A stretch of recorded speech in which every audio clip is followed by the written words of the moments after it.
සුබ දවසක් යාළුවනේ. අද මම ඕගොල්ලන් පිළිගන්නේ අලුත් ලෙසන් එකකට. අපේ Spring Boot අලුත් ලෙසන් එකකට මම ඕගොල්ලන් පිළිගන්නේ. අපි JSTL SQL tags ගැන ඉගෙන ගමු. JSTL SQL tags provide කරනවා, SQL support කරනවා. URL එක තමයි http://java.sun.com JSP/JSTL SQL and අපිට ඕනම prefix එකක් දෙන්න පුළුවන්. අපි මෙතන SQL කියලා දෙමු. SQL tab library එක allow කරන tag එකට interact කරන්න RDMB MMSs වලට relational databases වලට like Microsoft SQL Server, MySQL or Oracle වගේ වට syntax එකේ තමයි මේක. lesser than sign එක %mark @taglib කියන keyword එක URI http://java.sun.com JSP/JSTL SQL සහ prefix එකක් දෙන්න පුළුවන්. අපි කැමති prefix එකක්. මේ වැඩේ කරන්න කලින් අපිට MySQL libraries හදලා ඉන්න ඕනේ අපේ database එකට. MySQL library එකක් දාන් ඉන්න ඕනේ. ඒකට අපි මේක ගමු. MySQL connector Java 5.1.40 පස්සේ ඒක මෙහෙම from maven එකට ගිහිල්ලා මෙතන paste කරලා okay කරාම අපිට dependency එක add වෙනවා. ඊපස්සේ ආපහු okay කරාම අපිට MySQL use කරන්න පුළුවන් අපේ Spring project එක ඇතුලේ. මේ database මේ dependency එකෙන් අපිට SQL tags පාවිච්චි කරන්න පුළුවන් අපේ Spring Boot app එක ඇතුලේ. හරි, අපි දැන් බලමු එක JSTL tag එක, SQL tag එක. අපි set data source tag එක ගැන දැන් ඉගෙන ගමු. set data source tag එක use කරන්නේ create කරන simple data source එක suitable only for prototyping වලට. ඒක use වෙනවා create කරන data source variable එකක් directly from the JSP and ඒක use කරන store කරන scope variables. ඒක input එකක් විදිහට ගන්න පුළුවන් database actions වලට. අපි දැන් මේ SQL code එක copy කරලා අපි මෙතන paste කරමු. මම කලින් දැන් මේක හදලා තිනවා taglib libraries දීලා තියෙන core එකයි SQL එකයි prefix C එකෙන් සහ prefix SQL වලින්. ඊපස්සේ SQL tab එකෙන් set data source vardb driver com.mysql.jdbc.driver කියලා drive එක call කරලා URL එක jdbc call mysql call //localhost අපි මේක database එකේ නම දෙමු tasty කියලා username එක root password එක null කියලා දෙමු. මොකද මේකේ මම password එකක් දීලා නැහැ. හරි, දැන් අපි මේකට මුලින්ම අපේ SQL tags බලන්න අපි අපේ local host එකට ගිහිල්ලා location C එකට ගිහිල්ලා program files එකේ MySQL ගිහිල්ලා server.5.5 එකේ bin එක ඇතුළට ගිහිල්ලා මෙතන command prompt එකක් open කරමු cmd කියලා. මේක අපි type කරමු MySQL -u root -p කියලා අපිට අපේ MySQL server එක access කරගන්න. මම password එක නැති නිසා මේක enter ඔබනවා. හරි, දැන් අපි තැනට ආවා. දැන් අපි බලමු use tasty කියලා type කරලා අපේ tasty කියන database එකට යන්න. දැන් ඉන්නේ database එක tasty එකේ. හරි, දැන් අපි මේක අයින් කරලා දැන් අලුත් example එකක් බලමු. අපි දැන් බලමු JSTL query tag එක.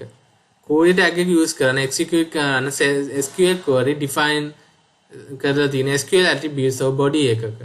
ඒක use කරන SQL select statements සහ save කරන result scope variable වල. හරි, අපි දැන් use tasty කියන command එක දුන්නා. දැන් අපි upload then create කරමු table එකක් students කියලා. id int not null, first name varchar 255, last name varchar 255 සහ age int not null කියලා. මේ table එක දැන් අපි හදාගෙන ඉමු අපේ command prompt එකේ type කරලා. හරි, query okay කියන්නේ වැඩේ හරි. දැන් ඊළඟට අපි values ටිකක් add කරමු. insert into student values කියලා id එක name එක සහ last name එක සහ age එක මෙතන කුලේෂ් අබේසුන්දර 22 age එක පළවෙනිම අපි add කරමු. ඒක ඇඩ් වුණා. ඊළඟට මිලින්ද පෙරේරා අවුරුදු 20 අපි ඒකත් ඇඩ් කරලිමු. ඊළඟට රැම්බෝ රාජ්කුමාර් අවුරුදු 24 අපි ඒකත් ඇඩ් කරලිමු. ඊළඟට හැරි පොටර් අවුරුදු 22 ඒකත් අපි මේකට ඇඩ් කරමු මේ විදියට. හරි. දැන් අපි MySQL query එකක් paste කරමු අපේ index.jsp එකේ. හරි. දැන් අපි මෙතන මුලින්ම data source එක හදලා තියෙනවා db කියලා driver එක com.mysql.jdbc.driver දීලා තියෙනවා. URL එක jdbc://localhost/txt කියලා දීලා තියෙනවා. ඊට පස්සේ use එක root password nothing කියලා දීලා තියෙනවා. ඊට පස්සේ SQL query එක හදලා තියෙන data source එක select කරලා තියෙන students වලින් ළඟට මම table එකේ student id first name සහ last name සහ age tr tag එකක දාලා තියෙනවා. ළඟට for each tag එකකින් වා table කියලා හදලා rs.rows වලින් table එකේ id එකයි first name එකයි last name එකයි age එකයි call කරලා තියෙනවා. හරි. අපි දැන් බලමු මේක run වුණාම මොකද වෙන්නේ කියලා. අපිට අපේ values ටික පෙන්වන්න ඕනේ. අපි දැන් localhost 8080 ඔබමු.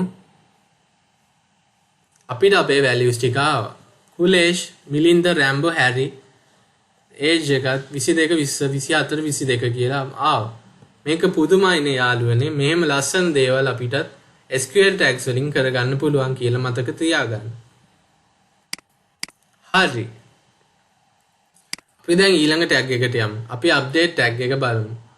SQL update tag එක use කරන execute කරන SQL DML query define කරන SQL attributes or tag body එකේ ඒක අපිට SQL update එකක් insert එකක් හෝ delete එකක් දෙන්න පුළුවන්. අපි දැන් මේකට example එකක් බලමු. insert tag එකකට මේක copy කරලා අපි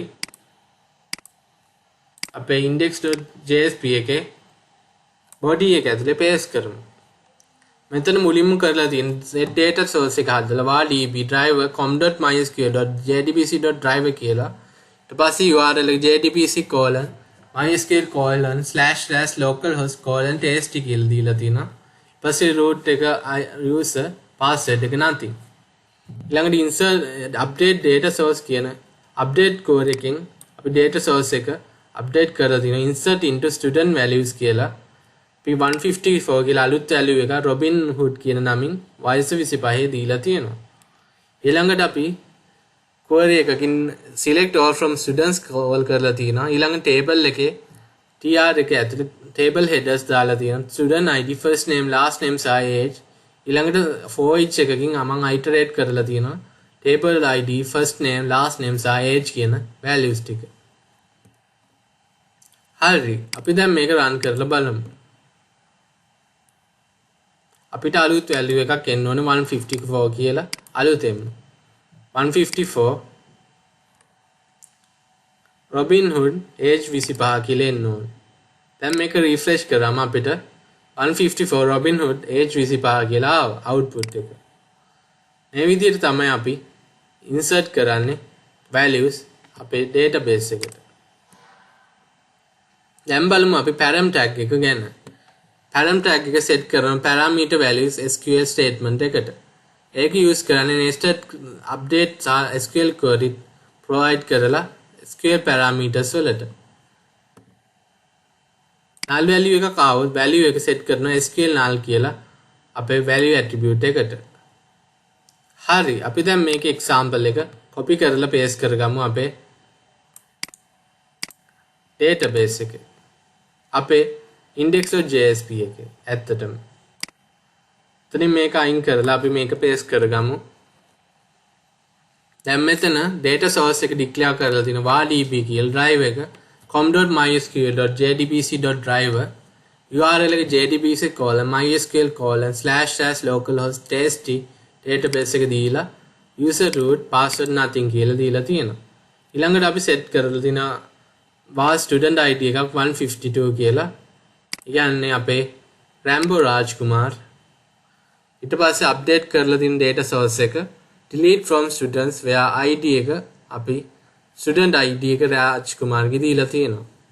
ඊළඟට අපි query එකෙන් select කරලා තියෙන students ලා table එකක් හදලා tr එක ඇතුලේ th headers වල student id first name last name සහ age දීලා අන්තිමටම for each එකෙන් table.id first name last name සහ age iterate කරලා තියෙනවා.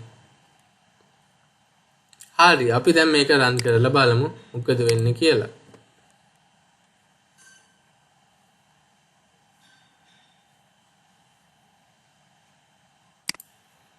152 Rambo අයින් වෙන්න ඕනේ. අපි දැන් බලමු.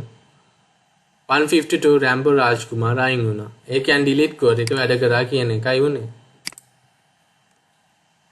අපි දැන් ආපහු 152 කෙනෙක් ආපහු දාගමු මේකට. ඒකට අපි insert code එක දෙමු. මේ table මේ code එක අයින් කරලා අපි මේක දෙමු. දැන් මෙතන අපි insert into student value is 152 Rambo Rajkumar Kumar කියලා දෙමු. age එක 22යි. දැන් මේක අපි save කරලා run කරමු.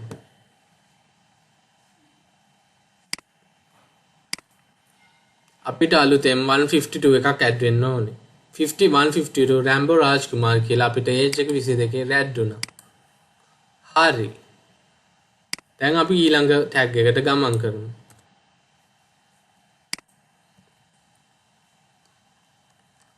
හරි අපි දැන් date param tag එක ගැන කතා කරමු. අපි date param tag එක ගැන දැන් කතා කරමු. date param tag එක use කරන්නේ set කරන්න specified date එකක් SQL query parameter එකකට. ඒක use කරන nested tags SQL updates SQL query වලට date and time values SQL query වලට provide කරන්න. value එක null නම් value එක SQL null කියලා print වෙන්න ඕනේ. හරි අපි දැන් අලුත් table එකක් හදමු create table student කියලා s එක අයින් කරලා id එක not null first name vacha 255 last name vacha 255 සහ dob date කියලා දෙමු. මේක දැන් අපි හදාගමු. අපේ MySQL මේකේ දැන් මේක create කරාම query okay කියලා ආවා. database එක create table එක create වුණා. ඊට පස්සේ දැන් අපි values ටිකක් add කරගමු. insert into student values 150 id එකෙන් කුලේෂ් අබේසුන්දර 94/7/19 ඉපදුන. ඒක add වුණා. ඊළඟට insert into student values 151 Rambo Rajkumar 92/3/9 ඒකත් add වුණා. ඊළඟට insert into student values 152 Harry Potter 92/1/23 හරි ඒකත් add වුණා. ඊළඟට අපි insert into student values 153 Mary Jane 92/1/9 ඉපදුන මේකට add කරගමු මේ විදියට. හරි අපි දැන් මේකේ MySQL core එක ලියමු.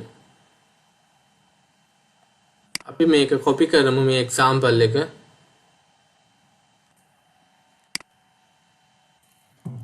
මේක copy කරලා අපි මෙතන body එකේ paste කරමු. දැන් මෙතන බලන්නේ set data source කියලා දීලා db driver com.mysql.jdbc.driver කියලා දීලා url එක jdbc://localhost:/txt කියලා දීලා user එක root password nothing කියලා දෙනවා.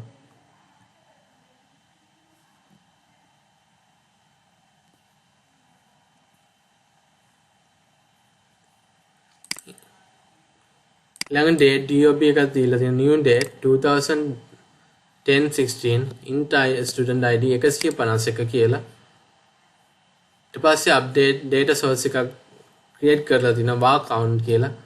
update student set dob where id එකට date param value DOB එකයි date එක දීලා දෙනවා. ඊළඟට param value student ID එක අපි දීලා තියෙනවා. ඊට පස්සේ query එකක් දීලා තියෙනවා data source DB එකක් select all from student කියලා.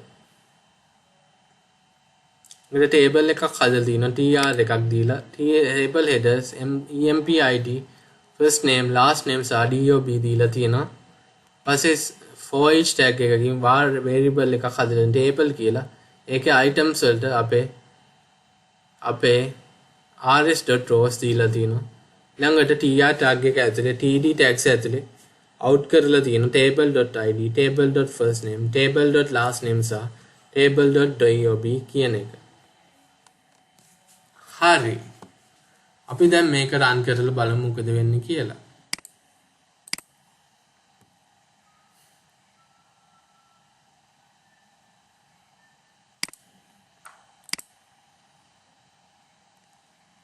අපිට රැම්බෝ රාජ්කුමාර් කියලා ආවා.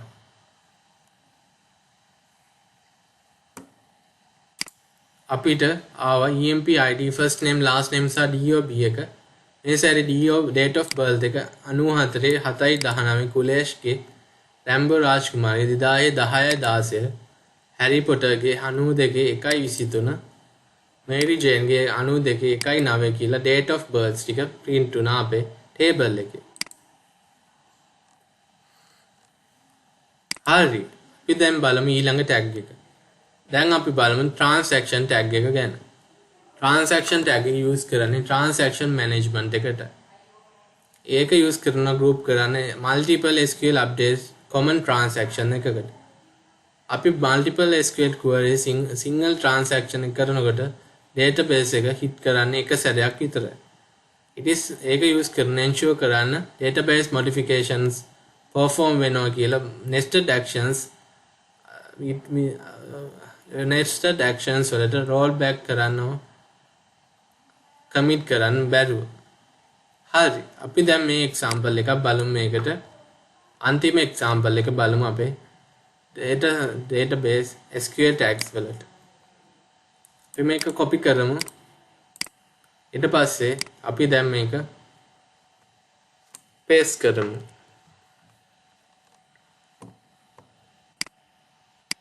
හරි. අපි දැන් මේක බලමු. මේ SQL tag එකේ අපි දීලා තියෙන set data source එකක් variable එක db driver එක com.mysql.jdbc.driver කියලා. ළඟට url එක jdbc://localhost:/txt user root කියලා දීලා password එක nothing දීලා තියෙනවා.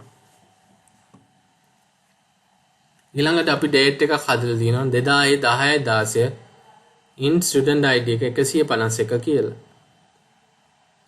ඊළඟට අපි transaction tag එක use කරලා data source එකට updates ටිකක් දීලා තියෙනවා. update පළවෙනි එකෙන් count එකෙන් update කරන student set first name Kalel where id 150 කියලා. ඒ කියන්නේ මෙතන කුලේෂ් කියන එකේ name එක first name එක Kalel කියලා change වෙයි. ඊළඟට අප්ඩේට් කරලා තියෙනවා ස්ටුඩන්ට් එකේ set last name එක sheriff කියලා දීලා දෙනවා id 153 වලට. ඒ කියන්නේ 153 මේරි ජේන්ගේ last name එක sheriff කියලා අප්ඩේට් වෙයි. ඊළඟට අපි insert කරලා තියෙන අප්ඩේට් එකක් insert into student values 154 id එකේ Sam Jones 95/10/6 කියලා. එතකොට අලුත් value එකක් මේ table එකට add වෙයි 154 Sam Jones කියලා. ඊළඟට අපි transaction එක close කරලා තියෙනවා. ඊට පස්සේ SQL query එකක් දීලා තියෙනවා db rs select all from students කියලා. ඊළඟට අපි table එකක් හදලා තියෙනවා tr වල table headers employee id first name last name සහ dob දීලා. ඊළඟට අපි for each එකක් දීලා තිනවා core tag එක variable table එකෙන් items rs.rows කියලා call කරලා අපි out කරලා තියෙන values table.id table.first name table.last name සහ table.dob කියන values out කරලා තියෙනවා. මේ විදිහට මේ වැඩ කටයුතු වෙන්නේ.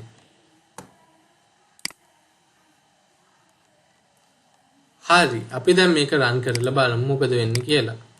අපේ changes ටික අපිට දැක ගන්න පුළුවන් වෙයි.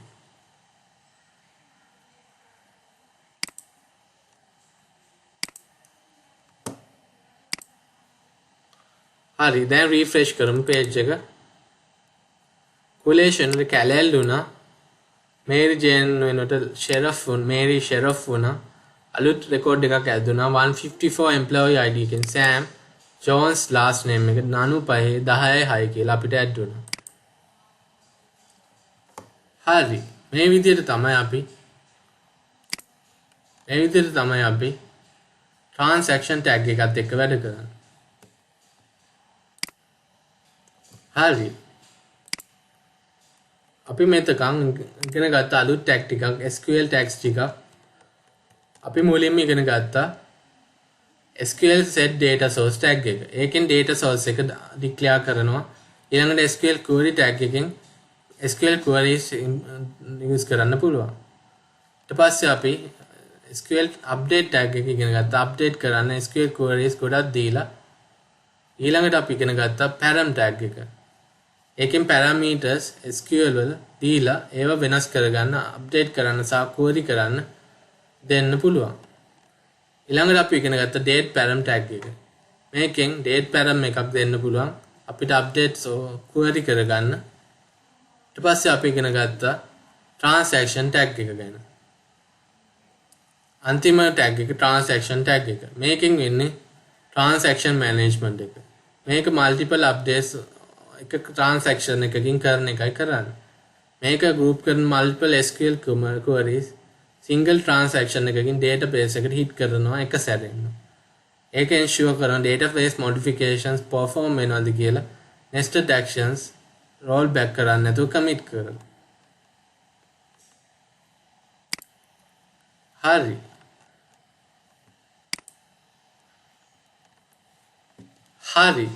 අද දවසේ පාඩමෙන් අපි මේ දේවල් තමයි ඉගෙන ගත්තේ. අපි SQL tags ගැන ඉගෙන ගත්තා සහ අද මේ lesson එක දැනට අවසන්. අපි තව lesson එකකින් තව දවසක නැවත හමු වෙමු. එතකන් අපි ඊට පස්සේ දවසේ අපි තව JSQL tags જાතියක් ඉගෙන ගමු. එතකන් අපි නැවත හමු වෙනකන් goodbye guys.